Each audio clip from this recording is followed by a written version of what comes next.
o corpo estranho. E o que fazer? Primeiro, estimular a vítima a tossir vigorosamente, porque às vezes só essa tosse vigorosa já é o suficiente para expulsar o corpo estranho. Então, estimula a tossir, tosse, tosse, tosse forte. Quase sempre consegue expelir aquele corpo estranho. Irmã Andréia, os slides não estão aparecendo. Estão sim, é só você rodar para cima, pegar lá no Ah, é? início, lá em cima. Ah, tá. Obrigada. Sim, vamos. Engasgo em bebês. Olha, engasgo em bebês é muito grave. É muito sério. E vocês precisam saber como atuar, porque tem que ser rápido, porque o bebê morre muito rapidamente. Então, vamos lá. Primeira coisa, colocar o bebê de barriga para baixo, com a cabeça em posição mais baixa que o tórax, segurar o queixinho do bebê com a mão em que ele está apoiado e, com a outra mão, aplicar 5 golpes no centro do dorso, entre as escápulas. Então, faz 5 tapas fortes, né? Com essa posição. Vocês estão vendo como é feito? Faz como se fosse uma tapotagem no dorso e ele vai expelir aquele corpo estranho. É muito comum criança engasgar com brinquedinhos. Então, cuidado com brinquedos pequenos, chocalhos, coisas pequenas no berço. Então, não dê. Sempre que se for dar algum brinquedo para a criança, tem que ser algo grande, que não tenha risco dela engasgar. E se mesmo assim o engasgo persistir, virar o bebê de barriga para cima, apoiando o dorso no outro antebraço, né? E pressionar o tórax 5 vezes com 2 dedos, ali conforme a figura, o indicador e o dedo médio, e pressionar de novo 5 vezes para ele expelir o corpo estranho. Uma vez, uma aluna nossa do curso médico missionário contou que lá na Argentina, a irmã dela era pequena e ela se engasgou dentro de uma loja lá na Argentina com a mãe. Ela se engasgou comendo aquela bala soft. Não sei se vocês pegaram essa bala, é muito antiga. Era uma bala redonda, grande. E a criança engasgou imediatamente. Ela ficou roxa, né, toda cianótica. E do nada, a gente crê que foi um anjo enviado por Deus. Entrou um homem naquela loja, botou a criança de cabeça para baixo e fez essa manobra e deu um tapa, né, no dorso da criança, a bala soft pulou longe e a criança voltou a respirar. Aquele homem entregou o bebê para a mãe e saiu rapidamente. Então, a gente crê que foi realmente um milagre de Deus, né? Então, fez a manobra correta. Mas vamos lá a como fazer em adultos. É uma manobra chamada manobra de compressão abdominal ou impulsos abdominais, antigamente chamada manobra de Heimlich. Hoje em dia não tem mais esse nome. Desde 2010 não se usa mais esse nome desse autor americano que descreveu essa manobra, né? Manobra de Heimlich.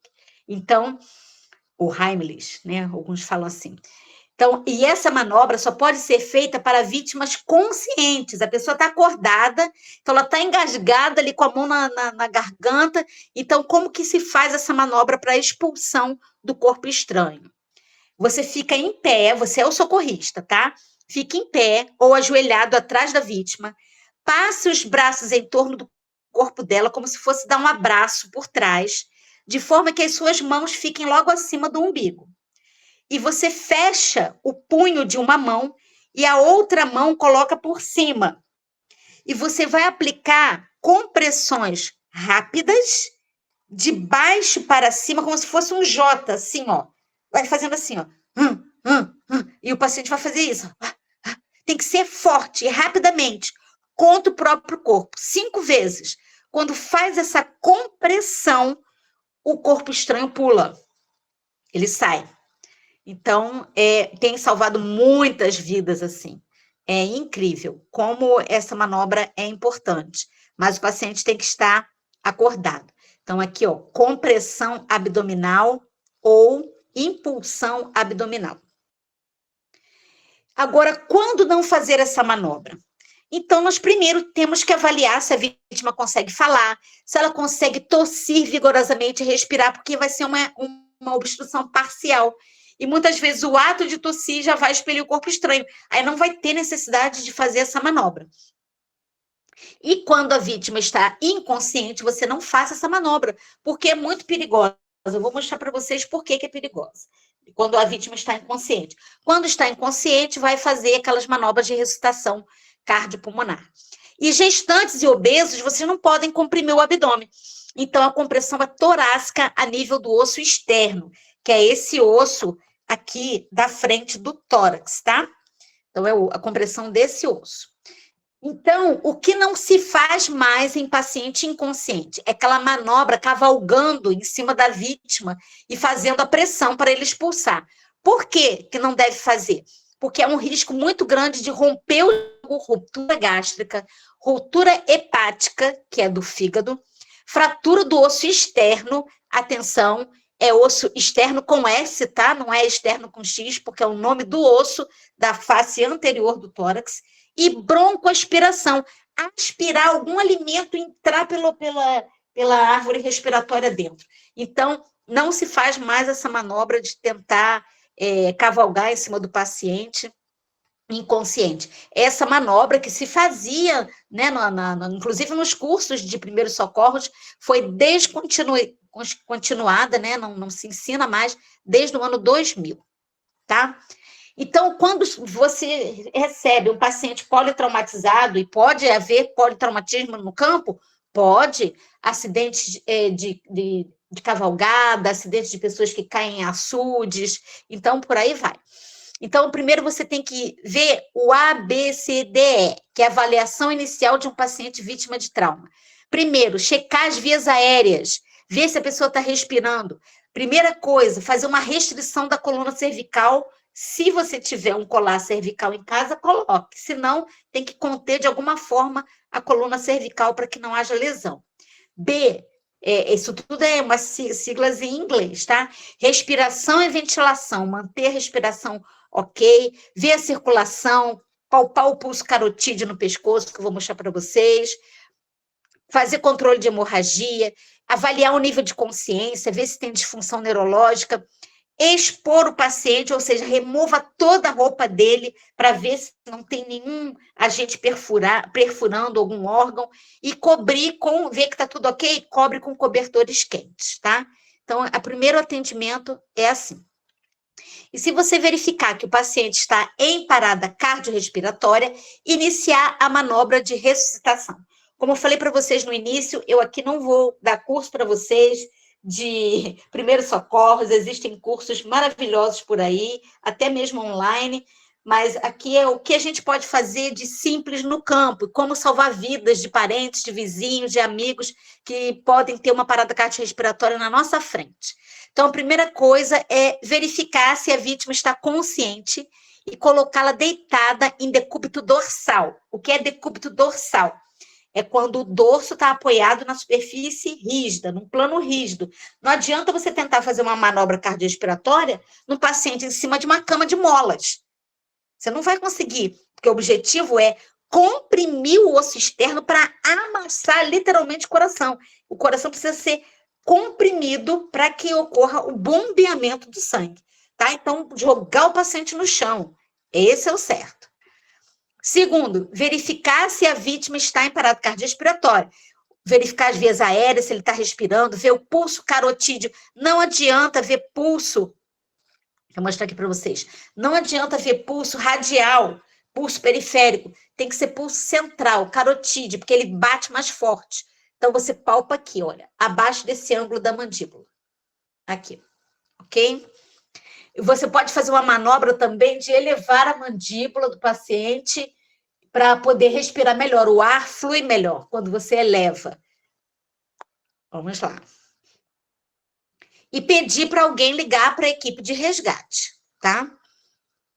Segundo a Aliança Internacional dos Comitês de Ressuscitação e o Comitê Internacional de Consenso de Ressuscitação, em 2010, eles fizeram novas diretrizes. E numa delas é não fazer respiração boca a boca.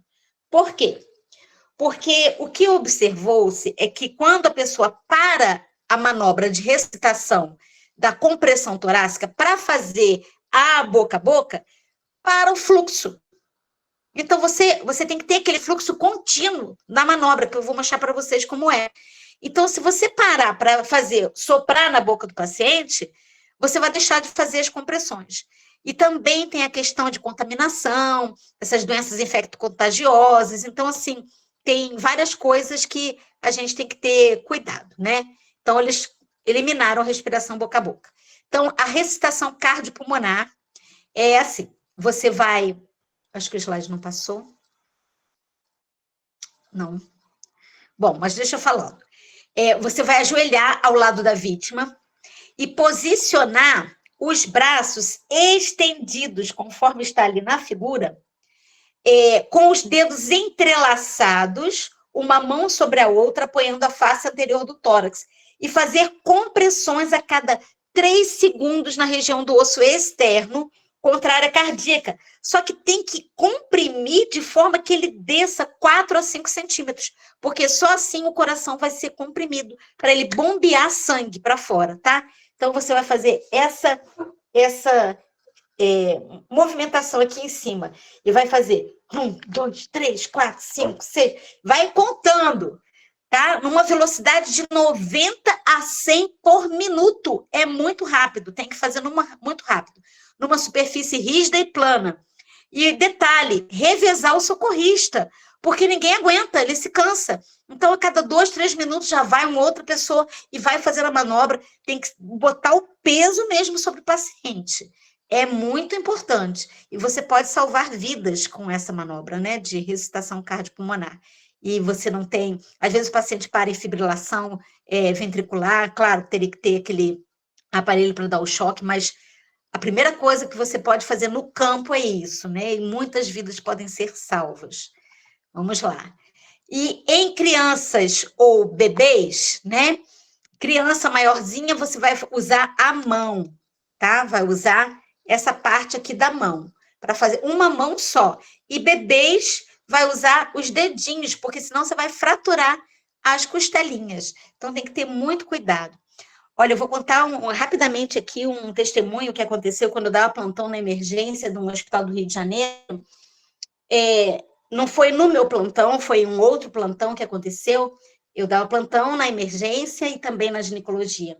Mas os colegas da pediatria contaram que chegou uma criança lá em parada cardiorrespiratória, afogada, um bebê de 3 aninhos, e esse bebê chegou morto, né? Completamente morto.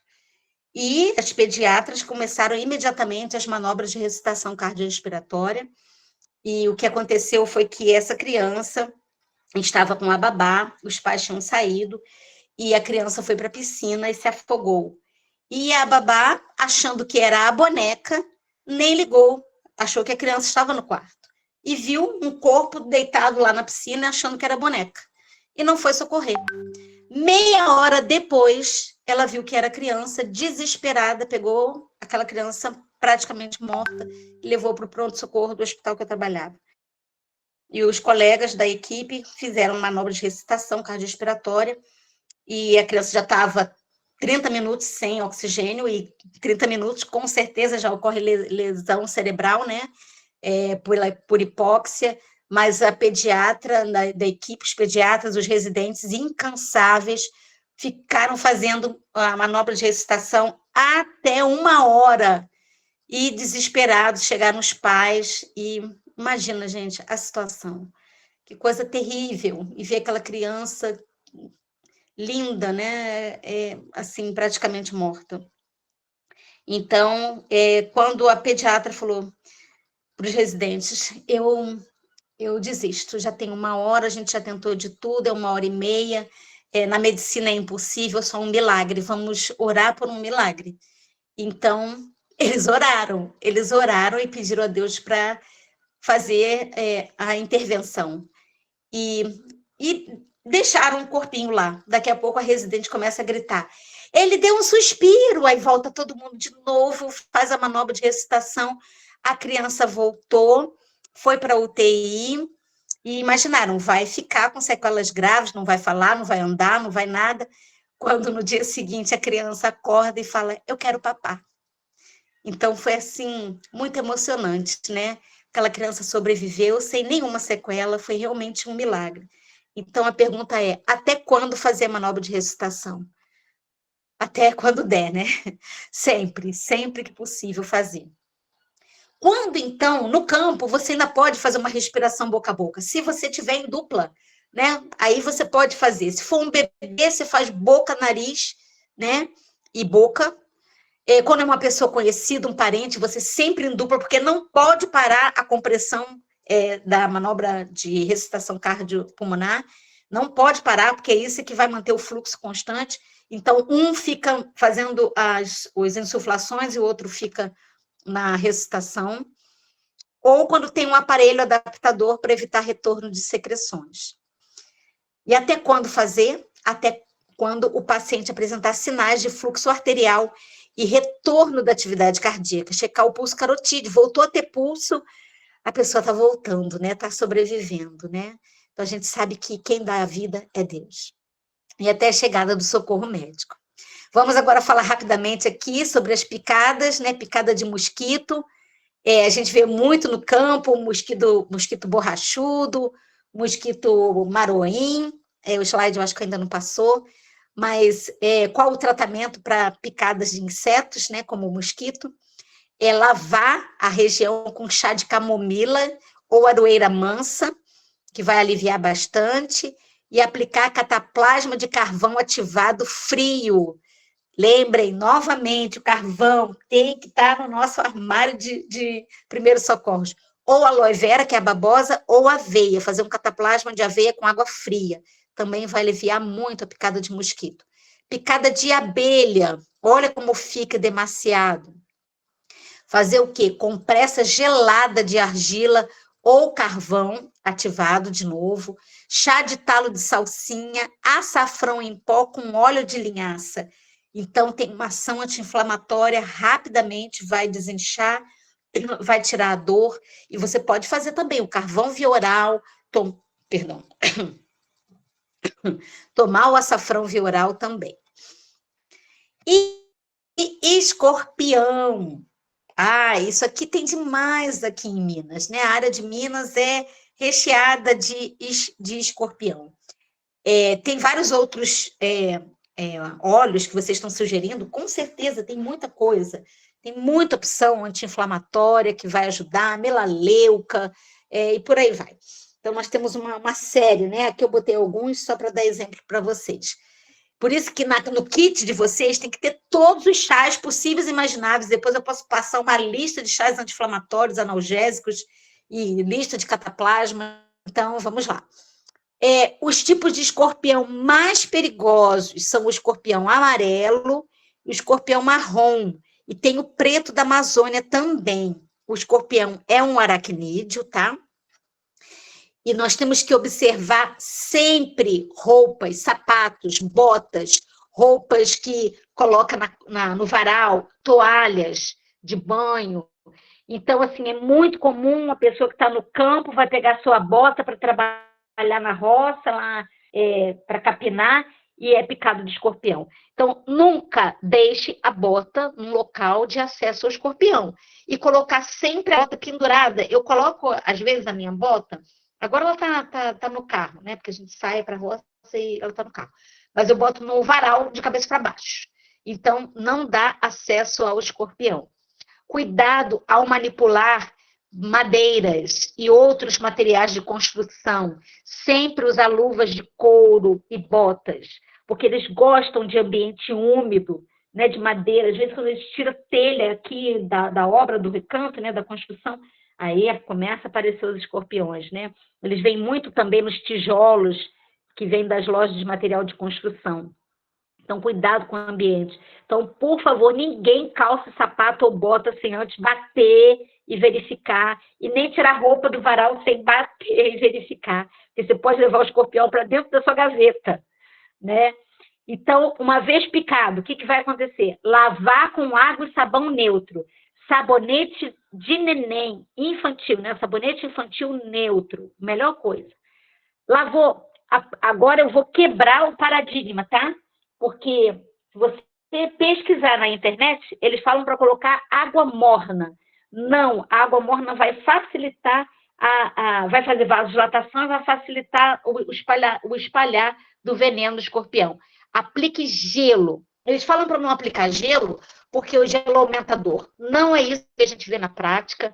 Ontem mesmo, o nosso pedreiro, que é irmão nosso, que trabalha na construção do recanto, ele estava descendo da sua casa, vindo para cá, e ele sentiu uma picada por baixo da calça, na panturrilha, aí ele esmagou o escorpião e bateu assim, o escorpião caiu, ele sentiu aquela dor horrível, aí ele parou aqui, aí a gente botou pedras de gelo. O que eu faço? Eu congelo aqueles copinhos descartáveis com tampa e deixo no congelador, já para isso. Aí eu peguei um copinho e dei para ele massagear, ele ficou massageando a panturrilha. Depois que ele massageou durante 10 minutos, fiz um cataplasma de carvão com azeite de linhaça extra virgem, dei carvão via oral e ele aplicou. E ele ficou lá um tempo e logo depois já estava trabalhando, sentindo um pouco, mas aquela dor lancinante já não estava mais sentindo, né? Então, gelo por 15 a 20 minutos. Uma vez, uma nossa também estava sozinha no campo, ela morava sozinha no campo, ela sofreu uma picada no pé, e ela, Senhor, o que eu faço? Uma dor lancinante. E o Senhor falou bem alto na mente dela, coloque gelo. E ela pegou uma bacia de gelo, mas gelo? O Senhor falou, gelo? E ela botou os pés dentro do gelo, ela adormeceu ali com o pé no gelo, quando ela acordou não tinha mais nada de dor, mais nada. Então, completamente, além disso, ele vai conter o veneno, né? Então, depois coloca um cataplasma em cima, não cortar, não furar, não apertar o local, beber bastante água com carvão. E em casos especiais, quando a gente vê que o paciente está evoluindo para um caso grave, com sintomas que a gente vai mostrar aqui, aí tem que fazer um soro antiescorpiônico na emergência, levar para a emergência e fazer um bloqueio da reação neuroimune, porque pode fazer uma reação alérgica terrível, fazer um choque anafilático com corticoide injetável. No nosso kit, é importante ter um corticoide injetável. Aqui em casa, eu tenho ampolas de dexametasona, que eu vou contar depois para vocês o que eu fiz com o meu cachorro. Ele teve que usar ampolas de dexametasona. Então, são picadas extremamente dolorosas, que dá inflamação, vermelhidão, inchaço, enjoo, vômito, tontura, pode dar tudo isso, pode dar só dor local. E quando evolui para tremor, espasmo, palidez, queda de pressão ou aumento, batimentos ficando fracos, falta de ar, já é uma manifestação sistêmica que pode levar à morte. Então, tem que agir rápido e levar para tomar o soro antiescorpiônico e fazer o corticoide na veia. Ok? Picadas de aranha também, a gente vê muito, né? Aranha armadeira, aranha marrom, aranha de jardim. Viúva negra não é comum aqui. Caranguejeira não é tão peçonhenta quanto esses outros, né? A armadeira é terrível. Então, é lavar o local em água corrente, não sugar o veneno e aplicar o cataplasma de carvão gelado e levar para o hospital o soro anti-aracnídeo. Né? Olha, que alguns podem evoluir com hemorragias, com lesões neurológicas, porque tem venenos que tem tropismo do sistema nervoso central, e pode fazer necrose, né, da mão. Ainda não anunciou que vai acabar o tempo, não. Vamos avançando. Não, tá tudo bem. Picadas de serpente. Ok, eu estou correndo aqui um pouquinho. Vamos ver. Picada de serpente. Existem algumas características de serpentes que são peçonhentas e as não peçonhentas. As peçonhentas, elas têm algumas características, mas a gente tem que ter cuidado, porque nem todas as características tem naquela cobra, naquela serpente. Mas, em geral, se tem essas características, fique de olho. Por exemplo, cabeça chata, triangular, bem destacada do corpo, como essa aqui, ó, formando um triângulo, é peçonhenta. E já a cobra d'água, por exemplo, não peçonhenta, ela é assim, ela é inteiriça. né? O tamanho da cabeça. Os olhos da peçonhenta são olhos pequenos, com a pupila em fenda vertical. Claro que ninguém vai encarar a cobra para ficar olhando se ela tem o olho assim ou não, e se ela tem a fosseta loreal aqui perto dos olhos. Então, tem coisas que são difíceis, porque a fosseta loreal é característica da serpente peçonhenta. Já a não peçonhenta tem olhos grandes, redondos, circulares, e uma fosseta lacrimal ausente, ó, não tem essa fosseta aqui. A escama do corpo da peçonhenta são escamas alongadas, pontiagudas, dando o aspecto de aspereza. Já a não peçonhenta são escamas achatadas, dá aspecto liso, escorregadio. A cabeça tem escamas pequenas, a peçonhenta, e a não peçonhenta tem placas grandes. Esses slides vocês vão ter para gravar esses detalhes. A cauda da peçonhenta é curta e afina bruscamente. A da não peçonhenta ela é longa e vai afinando bem aos poucos. A peçonhenta, quando ela é perseguida, ela toma essa atitude de ataque.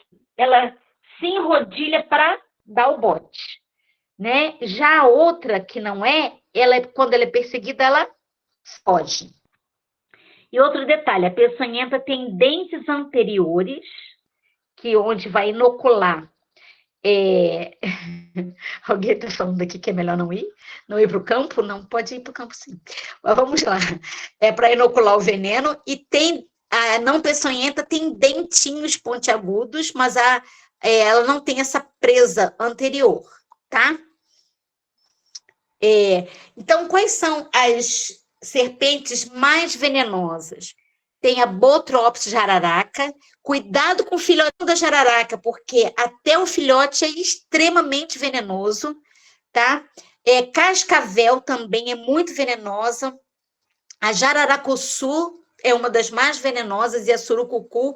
E a coral é a mais venenosa de todas. E a coral, nós temos que ver a coral verdadeira ou falsa. Cuidado que essas características que eu dei para vocês, às vezes elas não se aplicam para coral.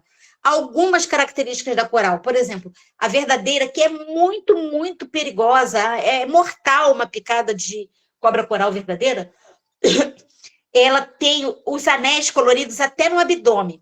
Já a coral falsa, ela tem a barriguinha clara, lisa. Né? A cabeça da coral verdadeira, ela tem 3 cores. A coral falsa é a cabeça preta. Então, assim, tem algumas coisas que a gente tem que atentar. De qualquer maneira, considere qualquer cobra coral como verdadeira, porque ela é grave e mata e rápido. Então, aqui, por exemplo, umas figuras de necrose de picada de serpente. Olha o que acontece, olha a necrose. Coisa grave, né? Então, a primeira coisa que fazer é lavar o local com água corrente, sabonete neutro infantil, não cortar o local da picada, nem sugar o veneno, não fazer torniquete, amarrar para segurar o veneno, não. Aplicar um cataplasma de carvão ativado e se dirigir ao hospital para aplicação de soro antiofídico. Se o paciente está lúcido, acordado, dê também o carvão via oral, tá? Então, manter o acidentado deitado, né, com o mínimo de movimentos possíveis para o veneno não se espalhar, e identificar a serpente. Então, você teria que capturar a serpente, colocar num vidro e levar para que a equipe médica possa identificar. Então, você pode ter esses ganchos ou laço de Lutz, né, que pega a cabeça da serpente e coloca dentro de um vidro. Ok? Depois a gente deixa as perguntas para o final. Vamos agora ver feridas e suturas. Como tratar uma ferida no campo? Vocês têm que aprender a suturar. Não pode ficar com medo, tem que aprender a dar ponto. Porque tem casos que tem que dar ponto, tem casos que não. Mas vamos lá. Então, as feridas são consequências de uma agressão por um agente ao tecido vivo. E dependendo do agente causal, né, de acordo com o grau de contaminação, pelo traumatismo, profundidade, elas são classificadas assim. São feridas incisas ou cortantes, quando são agentes causados por faca, bisturi, lâminas, é muito comum com facão, né, cuidando da horta. Então, são bordas regulares, nítidas e retilíneas. Primeira coisa, lavar abundantemente, comprimir para não sangrar e ver se tem como fazer uma contenção se você não tiver material de sutura com os esparadrapo para tentar colar uma borda junto com a outra. Tem as feridas cortocontusas, porque cortou e teve uma contusão, né? Bateu e cortou. O agente não tem corte tão acentuado, mas, por exemplo, o machado pode fazer isso. Aqui, por exemplo, é uma pessoa, claro que aqui é uma foto de Instituto Médico Legal, né? Um paciente que levou machadada várias vezes no corpo. As feridas podem ser perfurantes, quando elas são ocasionadas por agentes longos e pontiagudos, como prego. É muito comum, né, no prego, você trabalhar com prego na agricultura e perfurar, então é risco de tétano, né? Então, ele pode atravessar também um órgão, pode ser pérfuro-contusas, como projetil de arma de fogo, né, bala, tem o orifício de entrada e saída, como, por exemplo, aqui. É o PAF, né? A gente chama de PAF, projetil de arma de fogo, a curta distância deixa esse chamuscado aqui. Claro que é muito menos no campo, né? A gente está mais seguro, embora tudo pode acontecer, né? Tem as feridas lácero-contusas, que a pele é esmagada, tracionada, quase sempre com mordidas de cão, pode acontecer assim. Perfuro-incisas, provocadas por instrumentos cortantes, como punhal. Aqui. E escoriações, é muito comum você estar trabalhando, fazendo uma cerca e sofrer escoriações com arame farpado, né? Então, tem esse arrancamento de pele. E equimoses, que é o rompimento capilar, e pode formar equimose, são essas manchas roxas, ou hematoma, quando forma uma cavidade. Então, a primeira coisa com a ferida é o cuidado, a antissepsia, é lavar intensamente com soro fisiológico ou água corrente para diminuir a infecção. Pode usar clorexidine ou sabão neutro. Se você tiver no seu kit um anestésico, você pode anestesiar para suturar. Eu queria poder mostrar ao vivo para vocês, como eu mostrei no congresso que a gente fez aqui no Triunfo, como dar ponto, mas a gente pode depois fazer uma live só da prática. Então, suturar a lesão. E depois pode usar cicatrizantes, como babosa. A gente tem que ter isso plantado. Babosa, tem que ter carvão ativado, como eu já falei várias vezes, linhaça, cenoura, repolho, cebola, açafrão, semente de girassol, óleo de melaleuca, óleo de linhaça, chá de folha de goiaba e folha de pitanga. Gente, é um poderoso agente cicatrizante.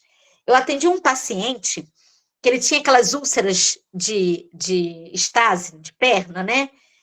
20 anos com a perna aberta, com aquelas lesões horrorosas abertas por insuficiência venosa crônica.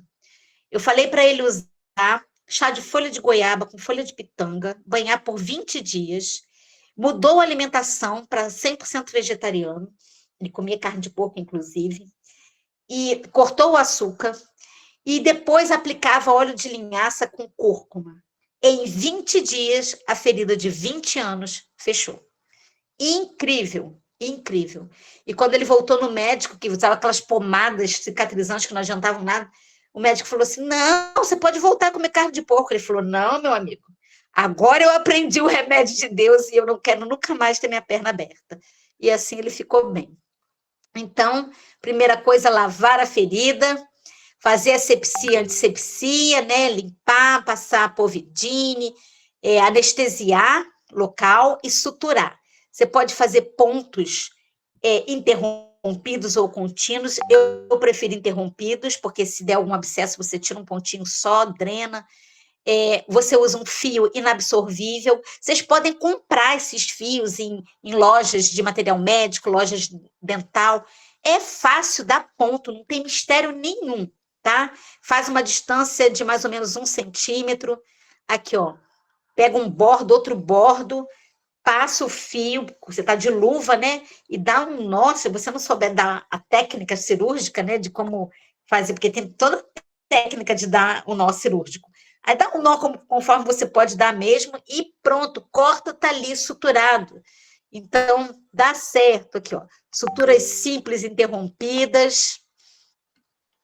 Suturas em U, vai e volta. Sutura em chuleio, que é a contínua, eu não gosto de fazer essa por causa do risco de infecção. E é isso. Vamos agora fazer um parto? Vamos lá, agora chegou na minha área, né? Que eu sou obstetra, vamos fazer um parto. Então, alguém da sua família entrou em trabalho de parto e você vai fazer o parto no lar, ou não deu tempo de levar para o hospital, ou a sua vizinha está chamando, o bebê já está saindo, o que vocês vão fazer? Vamos lá. A cabecinha do bebê se apresenta aqui, na vulva, já está na hora da expulsão, tá? Então, aqui já está a cabecinha. Antigamente, a gente fazia esse corte aqui chamado episiotomia. Hoje em dia, a gente evita para não ter infecções ou não ter hemorragias. Claro que se você está em ambiente hospitalar e o bebê é muito grande, não tem jeito, né? Ou bebês muito prematuros, teria que fazer episiotomia. Mas fora isso, o que vocês vão fazer? Tá vindo a cabecinha. Ó, aqui é a vulva. Vocês vão segurar essa parte de baixo da vulva firme para não deixar a cabeça fazer esse movimento rápido e não romper o períneo da paciente, tá? Então, aqui, lá vem o bebê, olha.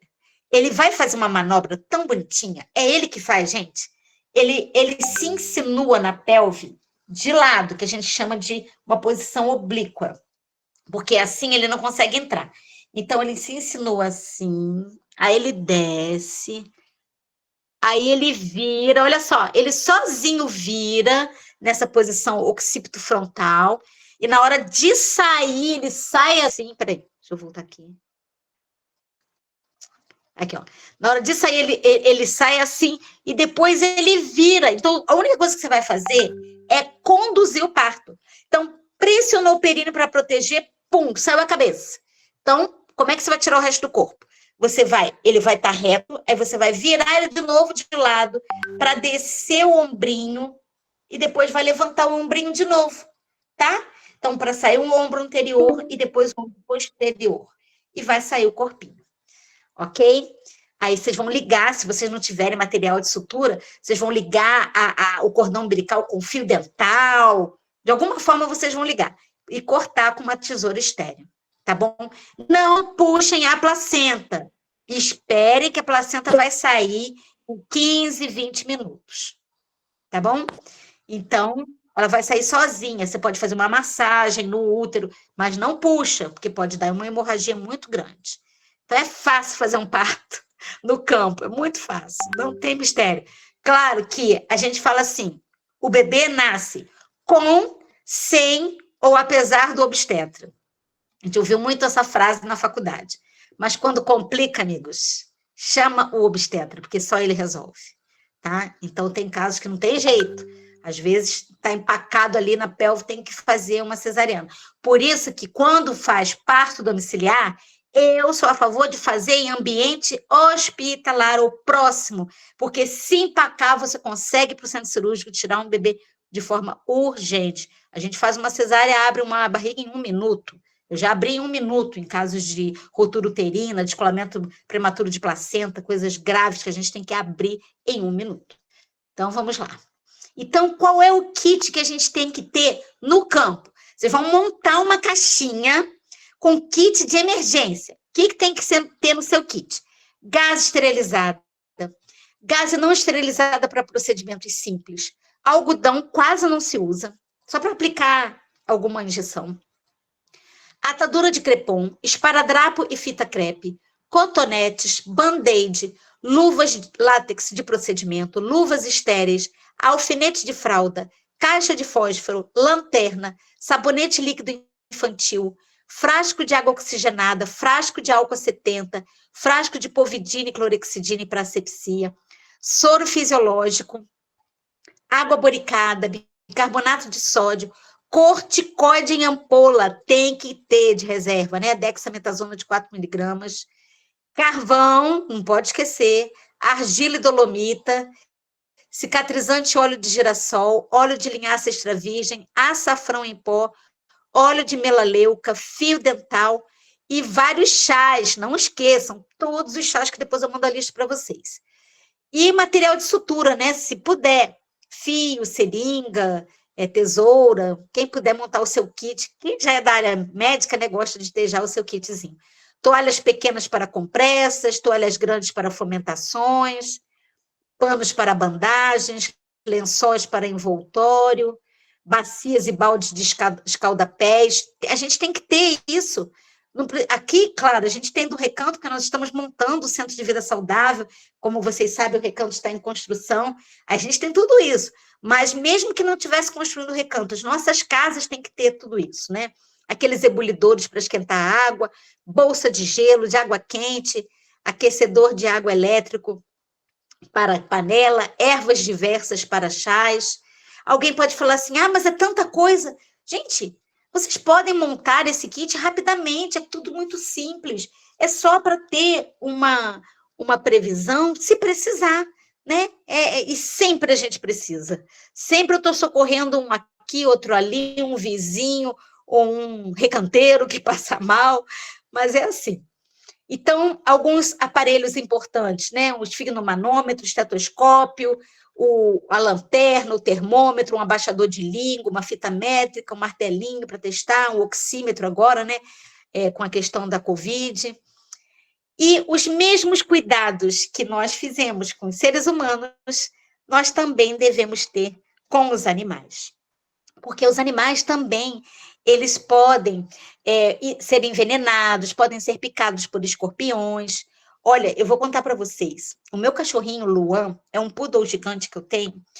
Ele pegou um sapo. Agora, no último verão, chovendo muito, lá na casa dele, ele pegou um sapo e engoliu o sapo.